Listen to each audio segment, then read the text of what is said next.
사회를 이루는 섭리와 섭리법을 시작하겠습니다. 근로자에는 100kg의 쌀을 받는 근로자와 300kg의 쌀을 받는 근로자, 400kg의 쌀을 받는 근로자로 나누어진다. 이야기 속에서 그렇죠. 자신의 활동을 쌀로 교환하는 이들은 쌀의 양에 따라 소비의 질이 결정된다. 그렇죠. 따라서 종사하는 업종과 무관하게 세부로 살펴보면 된다. 근로자는 그래요. 생존을 위해서 처음부터 교환으로 시작하죠. 교환에 의지하는 이들인 거죠. 그래요. 시장과 그래요. 기업이 없으면 존재가 불가능한 이들이 이제 근로자가 되는 거죠. 집안일 도우미와 마구간지기, 고용된 농부, 의료업에 종사하는 근로자가 있다.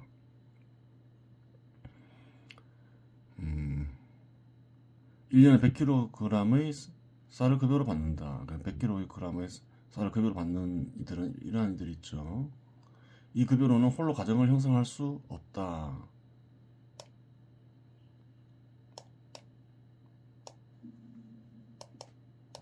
급여를 받는 이에는 그래요. 이렇게 있다는 거예요.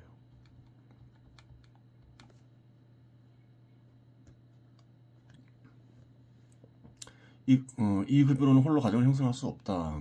가정이 있다면 그렇죠.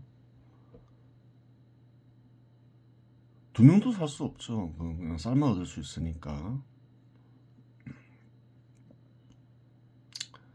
그래요.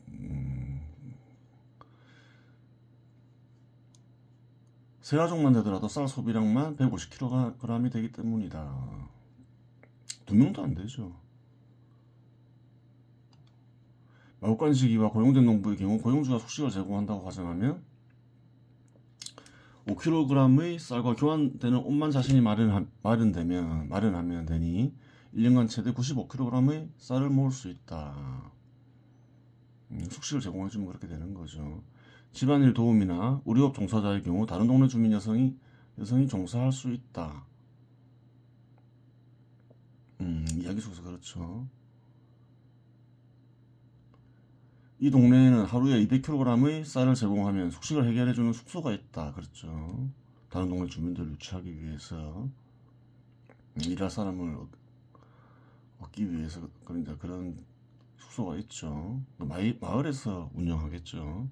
뒤에 얘기하기로 하고,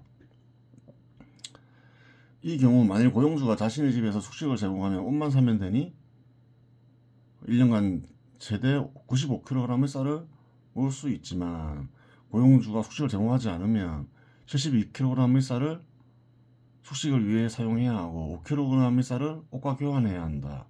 그렇게 되면 23kg의 쌀만 모을 수 있다. 그래요. 두 조건이 있으니까 현실적으로 어떻게 될까요? 그러면 급여가 낮겠죠. 숙식을 제공하는 곳에서는 50kg의 쌀만 지급해도 훨씬 많이 비축할 수 있잖아요. 그래요. 실질적으로 받는 급여는 훨씬 큰 거죠. 장인에게 고용된 근로자, 상인에게 고용된 근로자, 건설업자에게 고용된 근로자,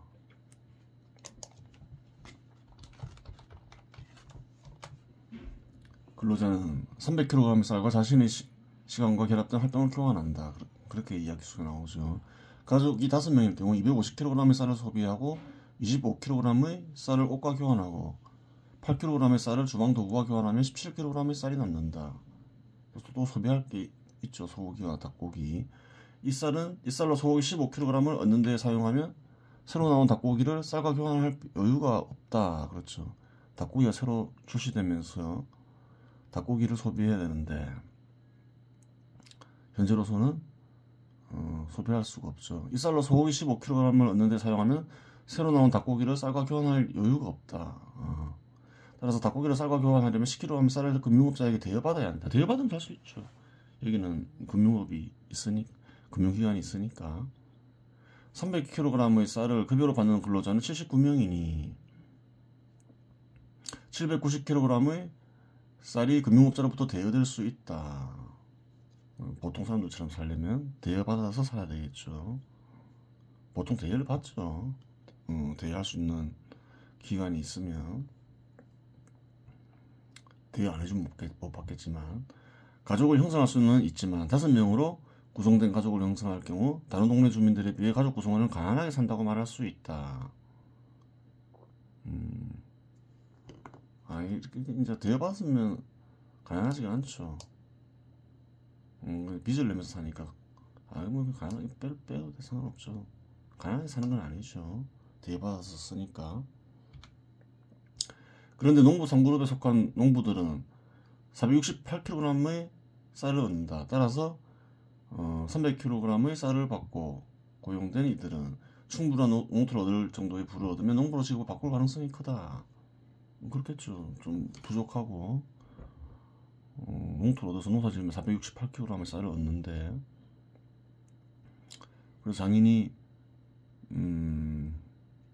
어떤가요? 월급을 급여를 올려주지 않으면 올려주겠죠. 꼭 필요하면. 목축업자에 고용된 근로자는 400kg의 쌀과 자신의 시간과 결합된 활동을 교환한다. 그렇죠. 가족이 5일 경우 5명일 경우 250kg의 쌀을 소비하고 25kg의 쌀을 옷과 교환하고 8kg의 쌀을 주방 도구와 교환하며 27kg의 쌀을 소고기와 닭고기를 얻는 데 사용한다. 그렇죠.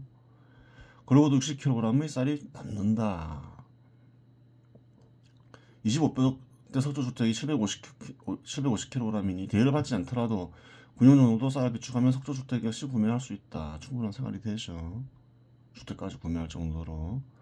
그렇다고 하더라도 농부 3그룹에 속한 농부들은 468kg의 쌀을 얻는다. 따라서 목축업자에게 이들 역시 충분한 농토를 얻을 정도의 부를 얻으면 농부로 직업을 바꿀 가능성이 크다. 고용된 그렇죠. 충분한 농토를 얻지 못해서 이렇게 될 수 있는 거죠.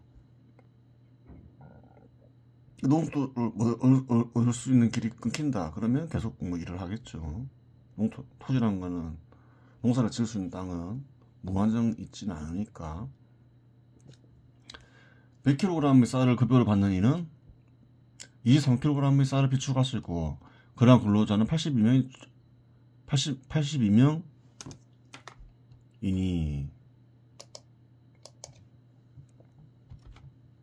총 1886kg이 비축된다. 또한 목축업자로부터 400kg의 쌀을 받는 근로자는 90kg의 쌀을 비축할 수 있고, 그런 근로자는 15명이니 1350kg이 비축된다. 그렇죠. 따라서 전체 근로자는 3236kg을 비축하고 790kg의 쌀을 금융업자로부터 대여받게 된다. 이야기 속에서는 그렇게 되는 거죠. 다음에는 도면을 통해 근로자의 소득과 소비 방식을 살펴보자. 분석의 편을 위해 고용주는 고용인에게 숙식을 제공하지 않는다고 가정하고 100kg의 쌀을 활동과 교환하는 근로자는 모두 숙소 생활을 하고 숙식은 숙소에서 해결한다고 가정한다. 그렇게 해야 되죠. 너무 이런 근로자 저런 근로자 해버리면 도면을 만들기가 너무 힘들죠. 뭐 만들 건 없겠지만 전하고자 하는 바를 전하는데 간단하게 할수록 잘 전해지겠죠. 뭐 필요 없는 거는 다 빼는 거죠. 이야기 속에서는 뭐 재밌게 하기 위해서 한다 하더라도. 보겠습니다. 근로자는 그래요. 활동을 제공하죠. 자본이라기보다는 자본 소유자가 되는 거죠. 자본을 형성하는 이는 자본 소유자가 되는 거죠.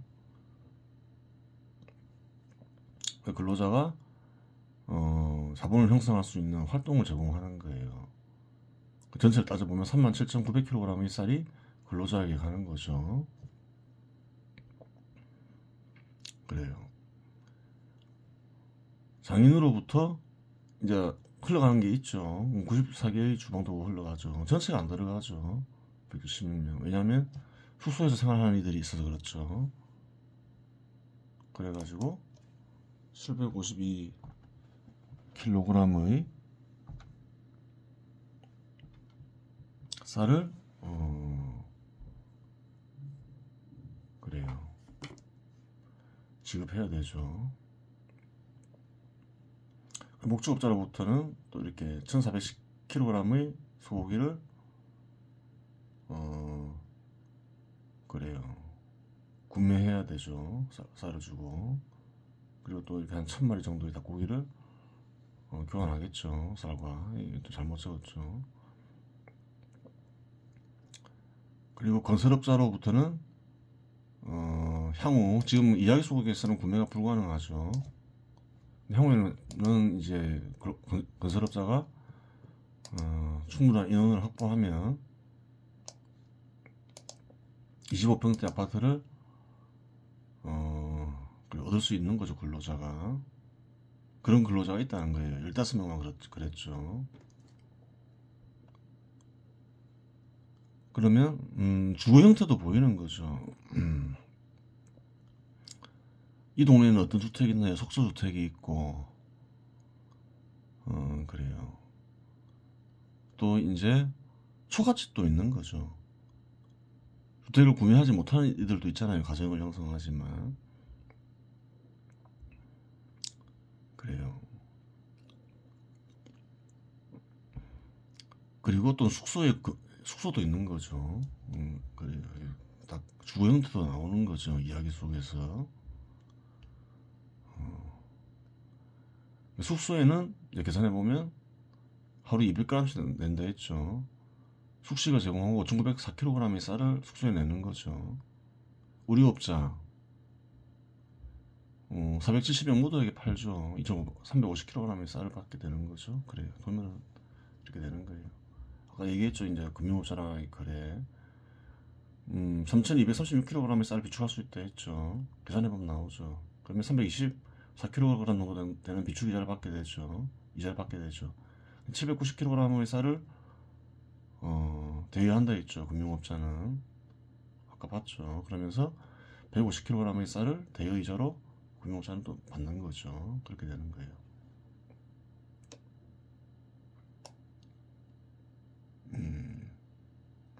그리고 그 다음 보겠습니다. 숙소가 나왔죠. 그래요. 그 숙소에 대한 이야기도 있어야 되겠죠. 도면에 나온 건 다 얘기해야 될 거 아니에요. 주먹도 얘기했으니까 숙소도 얘기해야죠. 숙소에서는 근로자 한 명에게 50kg의 쌀과 15kg의 소고기와 12마리의 닭고기를 제공한다. 그렇죠. 다 그렇게 먹으니까 그렇게 먹는 걸 전제로 하죠. 숙소 생활을 하는 이는 총 82명이니 6,314kg의 쌀을 필요로 한다. 숙소에는 필요로 한 게 뭔지를 봐야 되는 거죠. 따라서 또한 주방도구가 필요한데 한 가족이 한 개의 주방도구를 사용한다 했죠. 그러면 나누기 5로 해보면 알겠죠.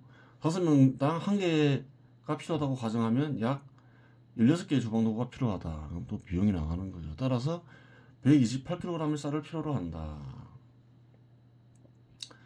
건물에 들어가는 비용을 제하더라도 6,442kg의 쌀을 필요로 한다. 건물까지 너무 복잡해지니까 빼는 거죠. 그런데 근로자로부터 받는 쌀로는 538kg의 쌀이 부족하다는 거예요. 또한 숙소를 관리할 사람도 필요하다. 그렇죠. 관리할 사람이 있어야 되겠죠. 숙소를 관리할 사람에게 300kg의 쌀을 급여로 지급하면 838kg의 쌀이 부족한다. 그렇죠. 따라서 숙소 관리자는 고용주로부터 한 명당 1년에 10kg의 쌀을 소개비로 받는다. 그렇죠. 이 부분에 대해서는 이야기로 풀어나가도록 하자. 당연한 거죠. 뭐 당연히 할 수도 있고 안 할 수도 있는데 보통 당연한 거죠. 쌀 생산성이 대폭 증가하니 동네 주민들이 사람을 고용해서 귀찮은 일을 맡기려 했다. 그렇죠. 이제 쌀이 남아도는 주민들이 생긴 거죠. 그럼 집안일 같은 거 되게 막관지기도 있다 했죠. 말이 교통수단이 되면서 또한 목축업자나 장애인, 금융업자나 상인이나 의료업자는 사업을 확장하는 가운데 사람을 구하기 어려웠다. 다 고용돼 있으니까 뭐 사업 확장하면 사람을 구해야 되는데 쉽지가 않겠죠. 그래서 문제 해결을 위해 동네 회의가 열렸다. 인구도 한정돼 있으니까 동네 인구도 고용이 쉽지 않을 수 있어요. 그래요. 그럼 어떻게든 끌어들여야 되겠죠. 자식을 통해서 인구를 늘리는 거는 시간이 많이 걸리니까 외부로부터 받아들여야 되는 거죠. 이런 경우는. 그때 상인이 말했다. 우리 동네 주민으로는 이 문제를 해결할 수 없으니 다른 동네 주민을 유입시켜 해결합시다 라고 말했다. 이런저런 얘기가 나오는 거죠. 특별히 이 의견에 반대하는 이런 동네 주민 반대하는 이는 없었다. 앞으로 그렇죠. 다 잘 산다, 살고 있고 뭐 다 미래가 전망이 좋다 생각하는 거죠. 좀 약간 가난해도 사람이 필요하긴 필요하니까 또 좋은 생각이긴 하지만 어떻게 유입시킬 거예요. 그래서 상인이 좋은 생각이 있어. 내가 이 동네 저 동네 돌아다니니 소문을 내겠어. 큰 강을 건너고 큰 산을 넘으면 쌀과 소고기가 폭포처럼 쏟아지는 곳, 새로운 직업이 삽조처럼 생겨나는 곳이 있다고 소문을 내면 굶주림에 지친 가난한 다른 동네 주민들이 우리 동네로 몰려들 거예요. 몰려올 거예요. 그렇죠. 그러면 될 것 같았다. 딱 그렇게 생각하겠죠. 자기들도 굶주림을 겪어봤으니까. 하지만 그들이 머물 장소가 필요할 것이고 그들에게 음식도 제공해야 하지 않소. 동네 주민 한 명이 질문했다. 이런저런 의견이 많이 나왔는데 이 문제로 다툼도 발생했다. 어떤 이가 동네 주민 모두가 공평하게 쌀을 거두어서 부담하자고 하니 고용할 일이 없는 동네 주민들이 그럴 수 없다고 했다. 그렇죠. 그래요. 농부만 보더라도 상그룹에 속한 이들은 고용할 일이 없는 거죠. 그래요. 그러니 뭐 당연히 반대하는 이들이 있기 마련이죠. 제법 많다는 거예요. 그러한 이들 역시 제법 많았기 때문에 결국 이익을 보는 이들이 부담하게 하자고 의견을 통일했다. 그래야 대부분 숙소 비용은 유입된 다른 동네 주민들에게 부담시키고 나머지는 근로자를 고용하는 이가 부담하기로 한 것이다. 부담을 너무 많이 시키면 유입이 잘 안 되겠죠. 그래요. 마지막으로 다루어지는 문제는 그러면 숙소를 누가 관리할 것인가 였다. 누가 관리를 해야 되겠죠. 다른 동네 주민이 유입되면 동네 규칙도 얘기해줘야 되고 그럴 거 아니에요. 동네 주민들 모두 그런 일은 촌장이 맡아야 한다고 주장했지만 촌장은 단호히 거절했다. 동네 회의 주관해야 되지, 애들 교육시켜야 되지, 책 써야 되지, 그런 거 할 시간 없다 라고 말하고 언제까지 공짜로 후려먹을 거냐 라고 말했다. 이런저런 논의 끝에 나서는 이가 없어서 나서는 이도 없고 맡길만한 이가 없어서 이렇게 했으면 좋겠죠. 결국 촌장에게 맡기고 1년에 300kg의 쌀을 급여로 지급하기로 결정하였다. 그리하여 촌장은 더 이상 무보수로 일하지 않게 되었다. 그래, 그 전에 촌장은 무보수로 일했다고 했죠. 그리고 급여를 지급해야 되는 이제 상황이 발생을 한 거죠. 그래요.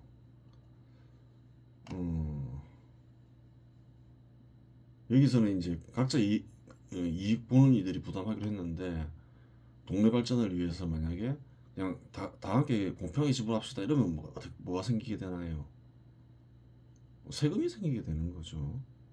그렇게 되는 거예요. 이번 시간에서 마치겠습니다.